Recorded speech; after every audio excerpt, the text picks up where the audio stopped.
që do të vijë me të tjera zhvillime, do të zhvendosemi tani në një tjetër lidhje të drejtë për drejtë, sa herë me gazetaren Bleona Metushi, do të jemi në GKKO. Përshëndetje Bleona, ka pasur seancë të programuar për ditën e sotme për çështjen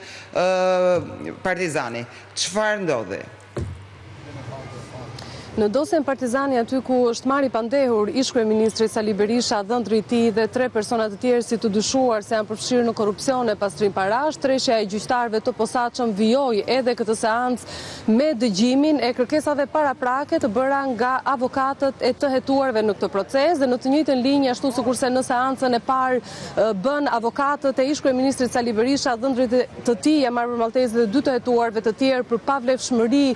të provave dhe shpalljen të pavlefshme të gjitha këta akuzës së SPAK për dosjen Partizani, edhe avokati i biznesmenit Fatmir Bektashi pati të njëjtën kërkesë përballë treshjes së gjyqtarëve, duke kërkuar dhe ai pavlefshmëri të një sër provash të cilat janë grumbulluar nga SPAK, por edhe papërdorshmërinë e tyre. Nga ana tjetër, avokatët duke u bazuar edhe në një vendim të gjykatës kushtetuese që shpallte të paligjshme disa kontrolle të kryera nga SPAK në kuadër të kësaj dosje, po ashtu kërkuan edhe shpalljen si të paligjshme të gjitha provave të cilat janë grumbulluar nga këto kontrolle të kryera gjatë hetimeve nga ana e prokurisë së posaçme. Pasi përfunduan kërkesat paraprake avokatët, treshja e gjyqtarëve i kërkoi prokurorit të posaçëm Arben Kraja të mbante një qendrim në lidhje me kërkesat të cilat ishin bërë në 2 seanca nga avokatët e të hetuarve. Prokurori kërkoi më shumë kohë dhe për këtë arsye gjykata e shtyu seancën në datën 13 tetor ora 11, kur do të dëgjohet kundërshtimet që do të ketë prokuroria e posaçme sa i takon kërkesave të hetuarve, të cilët pretendojnë që ka papërdorshmëri të provave të cilat janë grumbulluar dhe për shkak se sipas tyre akt akuza nuk përmban një fakt penal konkret, nuk duhet pra çështja duhet të shpallet e pa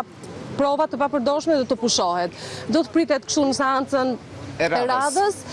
për qëndrimin e prokurisë së posaçme dhe se si do të vijojë më pas ky proces, i cili pas të kalojë këtë fazë, fillon edhe me shqyrtimin e dëshmive në seancë, edhe debatit gjyqësor mbi provat. Gjithmonë, nëse treshja e gjyqtarëve nuk pranon këto kërkesa paraprake të bëra nga të hetuarit në këto 2 seanca.